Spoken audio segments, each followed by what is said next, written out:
as I'm videoing this happening, the guy looks over at me and he goes, "You're going to need to go back through the line." He's messing with me when he's going through there, but it was a fun experience. There's some other fun stories from that weekend.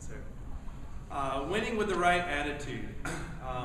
This is something that I've been passionate about my entire life. I've been fortunate to have the parents that I do, and still have my folks, which I feel very grateful for. But they preach this to me every day, so it's something that I feel in my core.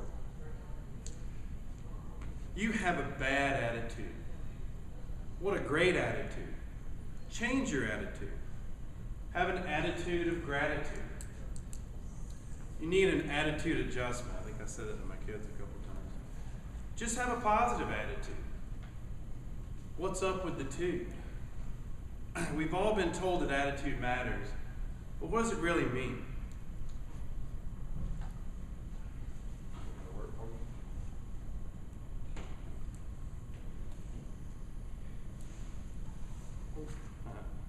This is not the technology course, this is the attitude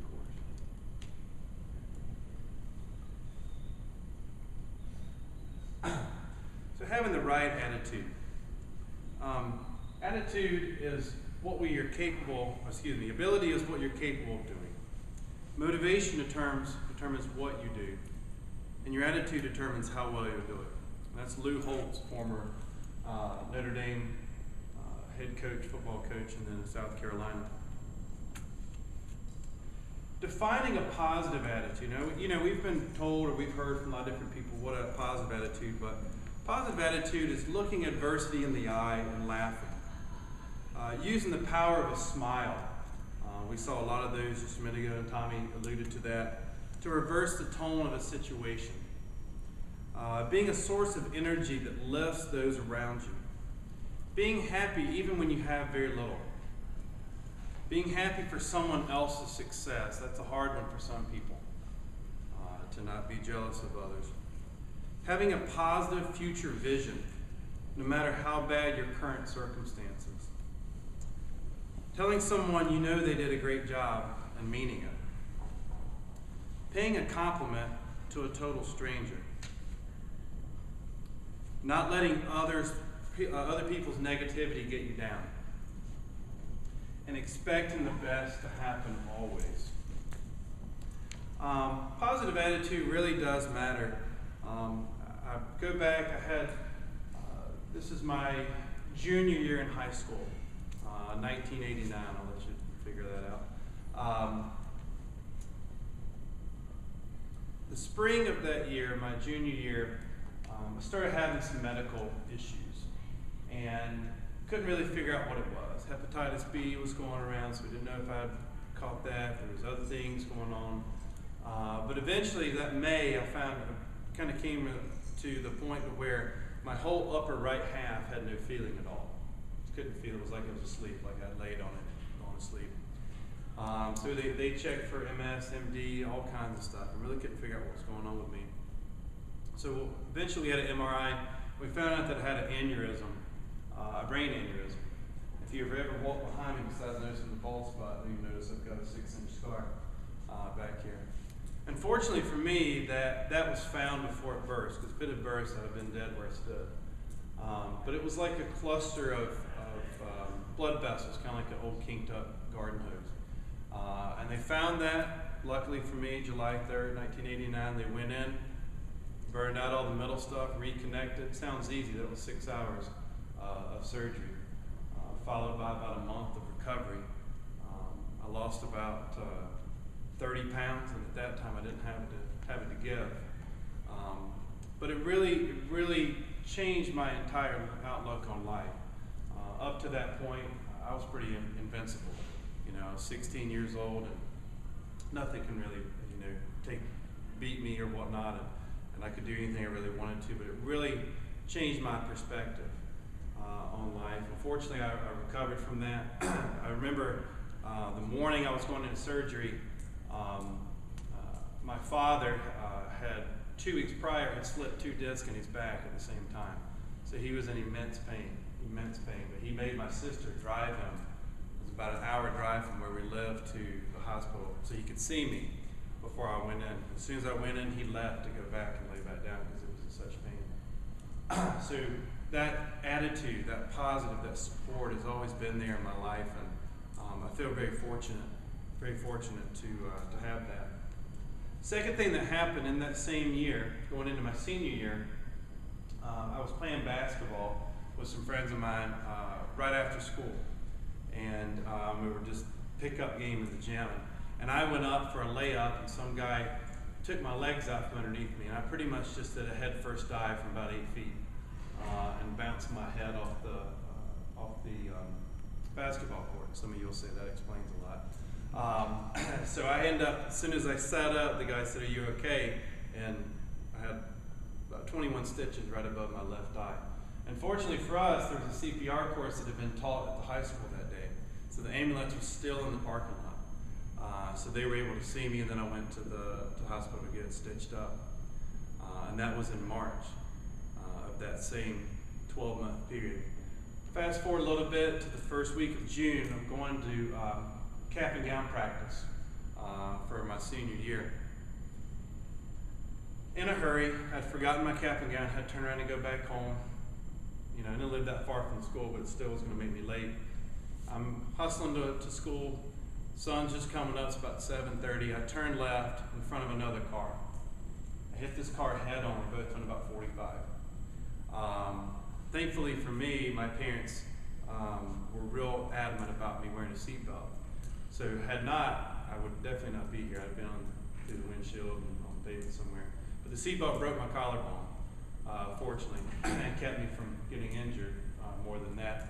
But I totaled my car, I totaled the other car. The woman that I hit shattered some ribs, broke her kneecap, other things. And I remember going down to, that was pre-cell phones. So I remember going down to this little house that was right there. I couldn't get out from underneath the seatbelt. It wouldn't come undone, so I had to climb out from underneath it. And because the seatbelt was broken, it kind of broke in the thing, but didn't let go, thank goodness. And check on her, and then I run down to call 911. So I call 911 from this lady's house, and she can see the cars in the middle of the road. And the second call I make to my father, and he was a middle school principal, so I called the school. And I'll never forget, he said, you know, I was so upset because this car that I had a 85 Camaro. And I just had it repainted at Christmas, and so it lasted all of about five months worth of paint job. But I had called him, and I was so upset about this car that I've totaled this car. And I can still remember him saying, "You think I care about that car?" He says, "You're alive. That's all I care about." And so again, put it life in perspective for me at age 16 and age 17 has been a pretty big thing. But that was 3 things within a 12-month period, and I think Blue Cross Blue Shield just about had enough of me during that time. Fast forward to December of last year. I'm hustling around. So first weekend of December, we have a ladies' event that evening, kind of a holiday party. And I called my wife and said, "Hey, you want to meet for lunch real quick?" So we went to our favorite little Mexican restaurant. It's pouring down rain. I'm running in. I'm in a hurry. I dropped off, you know, got paid that day, so I took a check at the bank, and I'm running around. I've got stuff to do before I get to the ladies, printing out awards that we're going to give out, and hustling. So I run in to the restaurant to go meet her. And as I jump over a puddle, I don't see the new sign that they had just put up telling where things were. And this is a significant road sign. So I catch the edge of this thing, and it knocks me back into the parking lot. And huge mark up here, probably can still see this one right here. But just you know, rocked me when I got there. So again, and that was the first time since '89 I've been injured or need to go to the hospital. So the owner comes out, sees me. He's so upset. I said, "I'm okay. I know where I am. I didn't knock myself out." But having a positive attitude. After that point, my wife shows up, and so I go out to the car, and we get the first aid kit that's supposed to be for the kids, but now it's for me. So I go out there, get it cleaned up and whatnot, and I'm like, you know, I don't think I need stitches, but you know, let's just go through a drive-through somewhere. We'll get something. And she says, "But it's Fajita Monday." So I put a couple Band-Aids on and we go in and sit down with a low cap on to go in and have lunch. And my wife shares that same positive attitude, but one thing I always say is that, when we make plans, God laughs.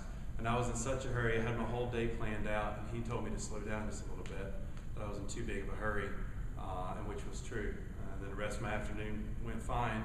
It was interesting to try to explain how I got the Band-Aids at the party that night. But there's been things in my life like those that really keep me knowing that there's a greater good out there for me, and that I'm really here for a reason, and I hope to be standing where Tommy Wade is and others, talking about sharing the enthusiasm that I have and the love for the sport, the love of other people, to be able to be with those folks. Your attitude is bred from your qualities. What are some good, positive qualities that we can share? Brett, what's a positive quality that we would have that might be infectious to others? I'd say enthusiasm. Enthusiasm. Michael, how about another one? I would say infectious attitude, like you infect people with your very being. Right. Some things that I think about are being generous, or being loyal, being dependable, right? I had an old GM that used to say all the time, do what you said you would do. That was one of his main tenets. We showed up to meetings. If you had said last Tuesday you were going to get this done, he wanted to hear how it went, not the reasons that it didn't happen. So do what you said you were going to do. Having an understanding. People make mistakes. We all make mistakes. I make a lot of mistakes and have a lot of understanding. Being adaptable, being attentive to other folks. And we take that on the opposite side of negative traits, of being aggressive. Unfortunately for us, we see this in junior tennis a lot. Arrogance, being boastful, being disrespectful. Every generation, I think the generation that we grew up in, we thought all the kids were nice, and the parents said, oh, they're just bad. Then the next generation, we come forward, oh, I can't believe the kids of this generation act the way they do. But I think we can help to change that and tell them that's not the way to be out there. Not being considerate. Superficial, that's a tough one for a lot of us, that the things we have are more important than the things that we are. So that's really tough for us. I have if you know me or follow me, a Facebook friend or whatnot, I'm a big guy on quotes, so you're going to hear a lot of those from me today. And one of the things that my father always told me, or mom told me, you're not asked to do great things, you're asked to do things with great care. We do a lot of the same things every day, getting the kids up, getting them ready, making sure they go to school on time, making sure that we have food for them and all that. Those aren't great things, but those are things that we got to make sure that we hammer out every single day. The things for our students that we have, that we're ready for them when they get out there, that we show that we care. Those are some of the things that we need to do with great care. It's a good quote from Gandhi here. And this is one. Fritz Earle is a good mentor of mine. He was director at Carmel before I started there. Your thoughts become your words. Your words become your behavior. Your behavior become your habits. Your habits become your values. And your values become your destiny. The older I become, I'm 41, I'll be 42 this year, the older I become, the more I think about what our legacy is and what are we going to leave behind for our children and for the next people that follow us, the clubs that we work at, for the people that are in this room, what can we try to share with one another? And so you start out with just the simple thoughts, and they move all the way down to being able to do great things. Our thoughts and our actions. We are a direct result of all of our thoughts and all of our actions. Stop giving, I love this one, stop giving other people the job of making you happy or successful. We have my wife has a couple of friends that are going through some difficult times with separation and divorce, and it's easy for me looking on the outside to say, why are they wanting this other person to make them happy? That's their internal job. Other people can't do that for you. But it's definitely a tough thing for them. There are two types of people that I've come across when it comes to attitude and thought processes. First kind of person is someone that waits for an opportunity to come to them so they can take it. They wait forever for some mirage to show up of some opportunity. And they're doing something they hate because they're not willing to take the risk to go and do something that they love. I was an accountant before I was a tennis pro. I sat in a cube for about 9 months, and it was all right. I like numbers. The worst thing that happened was I got promoted to a junior comptroller and got an office with a window. That was the longest summer of my life, looking out that window from 8 to 5 every day. And then that fall, I told my boss, "I'm going to be a tennis pro. I can't do this. I gotta go." And I remember telling my dad that going home to him, I was going to quit this job. It was a good job. And I thought he was going to be upset. My father was a principal. My mom was a school teacher. And he said, "Do the things that it takes to be a tennis pro then. If that's what you love and you're passionate about, don't do things because you think I want you to be that person. You do the things that are going to make you happy and be able to move forward with that." So again, I attribute a lot back to my upbringing. So the second kind of person is a person that finds a way to create opportunity. They make their own luck, if you will. They live life on their own terms. They live life the way they want to, the way they envisioned it, without fear. Their success, their failure, moving on, getting started. The only fear that you should have in life is just the fear, not the actual activity that can get you to where you need to get to.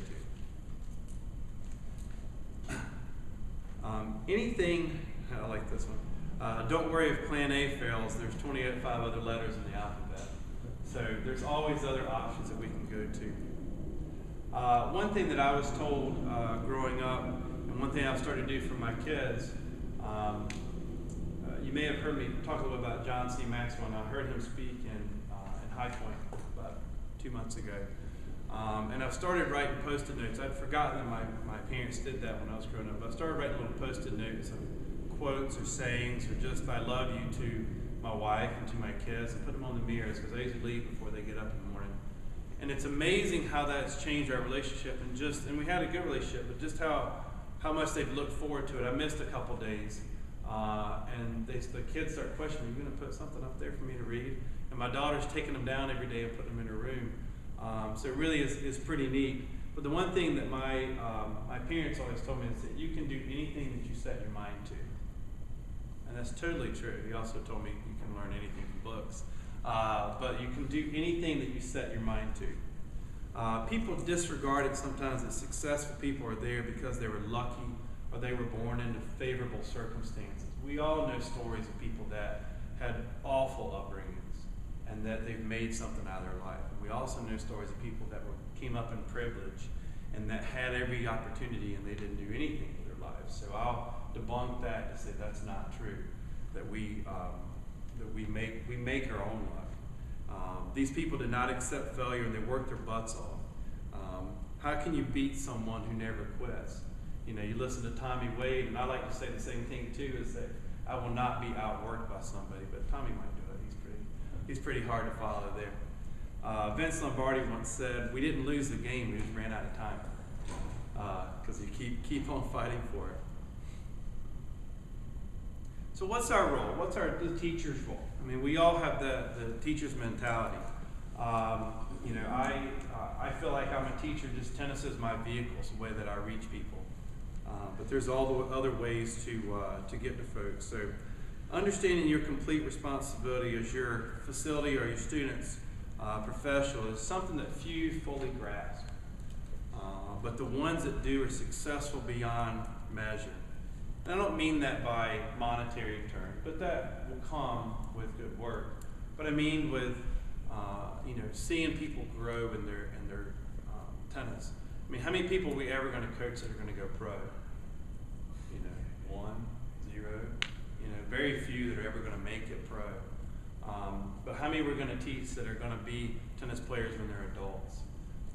I had 2 girls, they were twins, girls that I used to teach at Carmel. and I never could tell them apart. So I just started calling them Chuck and Bob.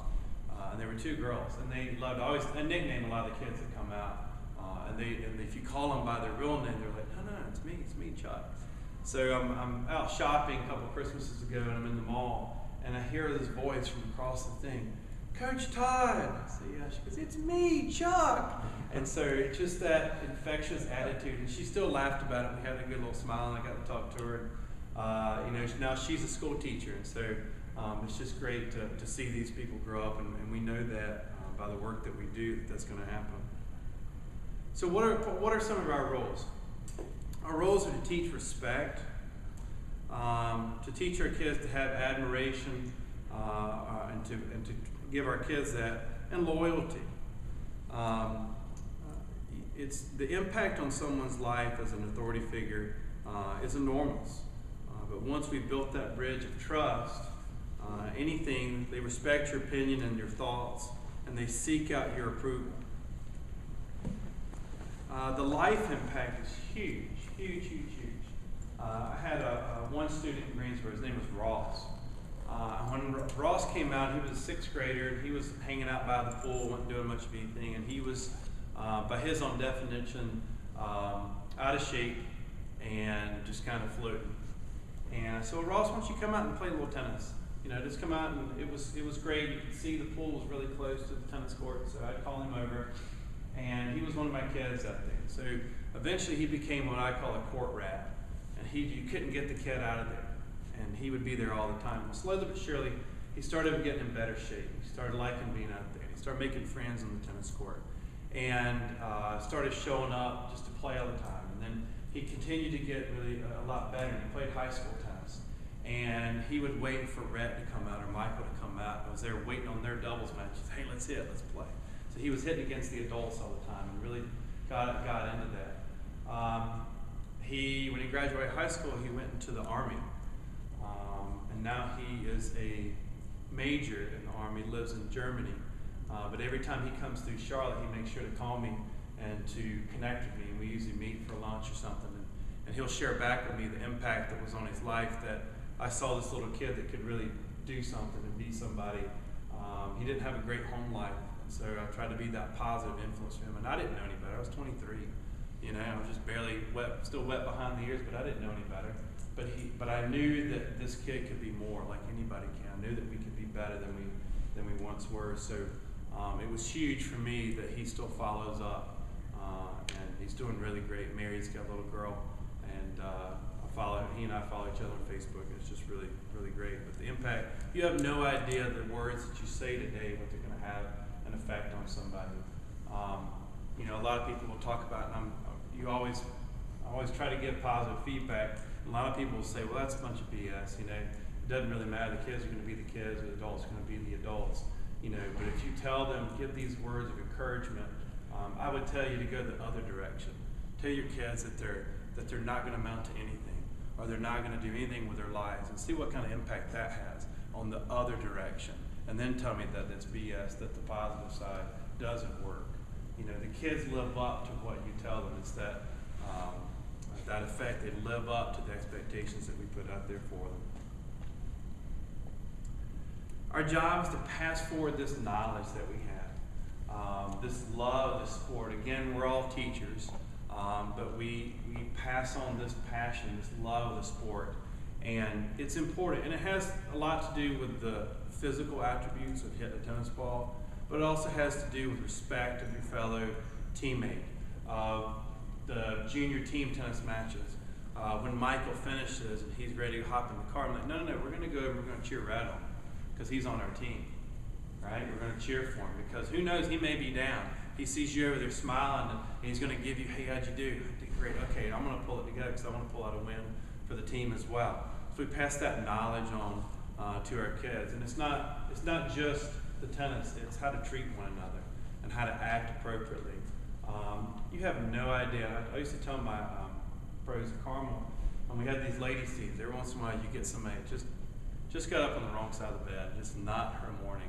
And I said, you have no idea what this woman heard before she stepped out of that car and came out on this tennis court. I said, her husband could have said, I'm leaving you. Or she could have got a bad medical report. So you have no idea. I said, don't automatically assume that they're just out there and it's something that they're going to take offense on. Your job is to turn that around. When she leaves this hour and a half or 2 hours that she's with us, she's going to be better off today than when she started out here. And that's our responsibility to pass that knowledge and that respect to one another. We've been thrust into a position of influence with these folks, especially with the kids.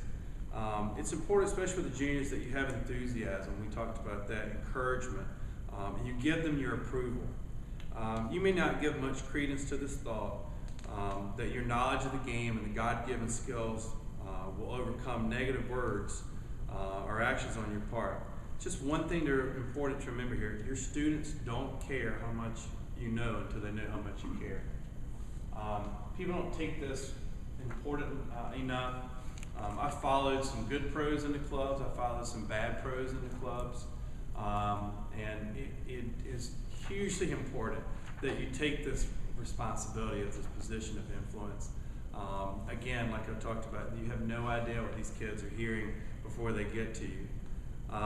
We all know fellow tennis professionals who like to tell us and their students how good they are or how great they used to be. I always encourage them to stop doing that and to stop telling their students about their achievements and their competence and start telling their students about how great they can be. Just because I can hit a backhand better than Rhett doesn't make me better than him, right? A lot of pros think that way. I'm a better player than you, so that puts me on a different pillar. John Maxwell at this talk, he was talking about his life's role, and he is the world leader on speaking on leadership. He's published 74 books. Incredible. He talks about with the people that he mentors, his job is not to increase the gap between him and them, it's to narrow that gap and bring them up to where he is. And that's his job to do that. He finds that job every day. That's our job too, is to bring those people to where we are. We may be in a position of authority, we may be further down the road with our tennis skills, but our job is to bring them to us, up to where we are, so that they can become better at what they do. Students are the focus, like we talked about. It's not about me, it's about them. Unfortunately, we've got a few pros that I come across that it's definitely about them, and that they're soul killers for these poor kids. It's not my way always. It's how the kids are going to get there. We have to make sure that we tell our students that their future is bright and limitless, and it could just start with you. You have no idea what your students are hearing at home or school, and that one word of encouragement could be the major difference. Some things that are under your control as an influential figure, with your positive encouragement, your heartfelt concern, you can release good things to them in their life. You release self-confidence, you release success, sportsmanship, self-reliance, happiness and healthiness, and many more things. You're responsible for helping them become the best that they can be and helping shape their future. So make sure your students are always the focus. I said this earlier, students don't care how much you know until they know how much you care. Fritz Earl said that to me. I don't know who the original quote is from, but he told me that one of my first days. I had the opportunity to work with him. Fritz, and many of you don't know him, he was one of the first 17 Master Pros, the first class of Master Pros that went out there, and he was one of the first 17. But he was very humble. It's always about, I remember I took the job over, he goes, just because it didn't work for me doesn't mean something won't work for you. And just because I've taken these steps, I believe that you can go further than that, where we go. But he used to say this a lot in the short time that we worked together. Encouragement, again, another huge thing. If you're unwilling or unable to perform these tasks with your kids and your students, don't be surprised if that position of authority is taken away from you. Either you lose your job or they go somewhere else. It definitely can do that. Students will not stick around very long if you're the best quality of professionals that you can beat them, because that's not going to make them stay with you. Engaging our students. It's an interesting thing because, and it's a nice thing. People talk about tennis pros. You know, God, it must be boring to say the same thing over and over. Get your racket back early, get your feet moving. Why are you playing the ball so high, so low, too close, too far? All those things. But we repeat those things during the days. But the fun part is figuring out how it works for different kids. I'll give you a good example. Early in my career, I coached high school tennis, and I did that for about 4 years, and I coached the boys and the girls. And so I go up to the fence. They hired me to do the boys season first, and girls played in the fall and boys in the spring. So I had a kid named Stuart. And Stuart he was a really good player. He was my number one. And he was getting beat by this kid, and he shouldn't be. And so I walked up to the fence. You could talk to him on the change room, and I was like, Stuart, what are you doing out there? And he goes, I can't do it today, coach. I can't do it today. I said, well, do it for yourself. I can't do it. I said, well, then do it for me if you can't do it for yourself. But pick it up, suck it up, go out there, work harder, and let's beat this kid. Turns away from the fence, goes out, comes back, loses to the kid in a really tight tiebreaker to lose the match. But he comes off the court and he says, I gave it everything I had, and that's all I ever ask of the kids. You don't have to win or lose the match, but I want everything you've got while you're out there. So you can look yourself in the eye, you can look me in the eye and say, I did my absolute best. But he was one that you could get in their face and get them to pump up. Take that on the opposite side of the coin. I had my fall season that year, and I had a young girl named Jenny. And Jenny was all backhand, no